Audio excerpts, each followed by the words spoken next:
I got so much motherfucking design on right now. Break it down, bring it back, make it clap. I got 3 old thoughts, new block, where that thing. Bitches on my line, and you know. Halo teman-teman, perkenalkan nama saya Marcella Luis dengan NPM 1214201220132. Saya merupakan mahasiswa dari Universitas Kristen Indonesia Maluku, Fakultas Kesehatan Prodi Keperawatan. Saat ini saya akan membawakan materi untuk pemenuhan tugas mata kuliah Keperawatan Dewasa Sistem Endokrin, Pencernaan, Perkemihan, dan Imunologi dengan dosen pengampu Nurse DV Suma MCAP SP CAP ND. Materi yang akan saya bawakan yaitu anatomi dan fisiologi sistem endokrin. Sebelum kita masuk lebih lanjut, kita harus tahu dulu apa itu sistem endokrin.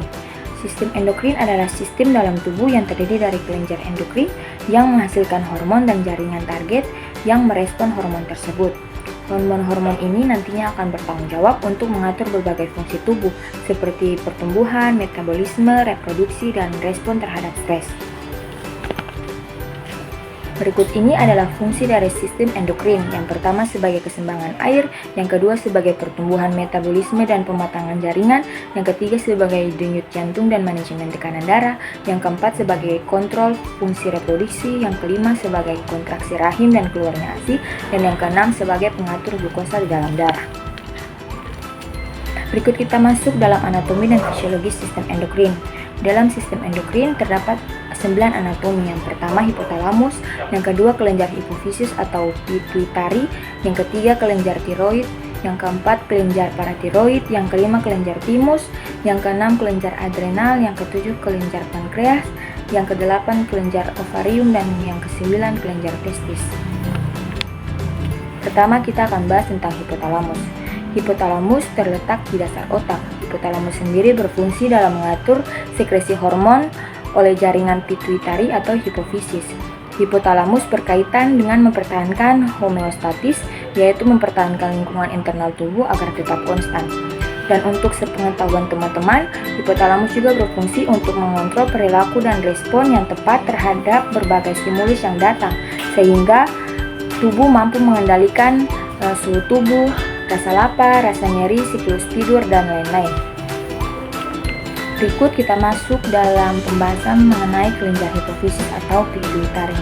Kelenjar pituitari atau hipofisis terletak di dasar otak di bawah hipotalamus. Terdiri dari 2 lobus, yaitu lobus anterior dan lobus posterior. Lobus anterior sendiri sering juga disebut sebagai adenohipofisis. Terdiri dari jaringan saraf. Secara anatomis terpisah dari hipotalamus, tetapi secara fungsional atau fungsinya berhubungan dengan hipotalamus melalui suplai darah.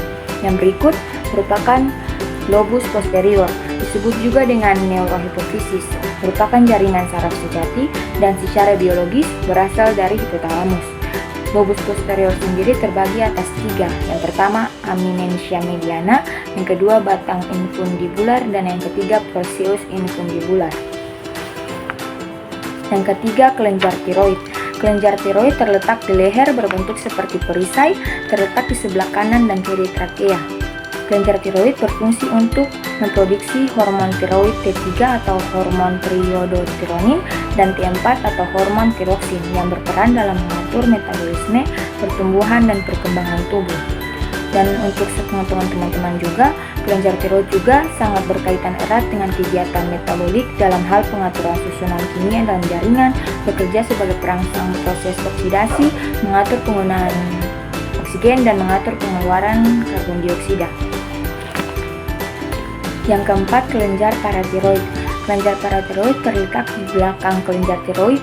Kelenjar paratiroid menghasilkan hormon paratiroid atau PTH yang berperan dalam mengatur keseimbangan kalsium dan fosfat dalam tubuh. Hilangnya aktivitas kelenjar paratiroid dapat mengakibatkan peningkatan kadar fosfat di dalam darah. Yang kelima, kelenjar timus. Kelenjar timus terletak di dalam toraks, di depan pembuluh-pembuluh besar di dekat jantung. Kelenjar timus memproduksi hormon timosin yang membantu dalam perkembangan sistem kekebalan tubuh. Kelenjar timus akan mengecil seiring dengan kedewasaan kelamin karena hambatan yang diberikan oleh steroid GnRH. Yang keenam, kelenjar adrenal. Kelenjar adrenal terletak di ujung atas ginjal. Kelenjar ini juga disebut sebagai suprarenalis. Kelenjar adrenal memproduksi beberapa hormon, yaitu hormon kortisol atau steroid yang berfungsi untuk mengatur stres. Yang kedua, hormon aldosteron untuk mengatur keseimbangan elektrolit, dan yang ketiga, hormon adrenalin untuk mengatur respon tubuh terhadap situasi darurat. Yang ketujuh, kelenjar pankreas. Kelenjar pankreas terletak di belakang lambung. Kelenjar pankreas menghasilkan hormon insulin dan glukagon untuk mengatur kadar glukosa di dalam darah.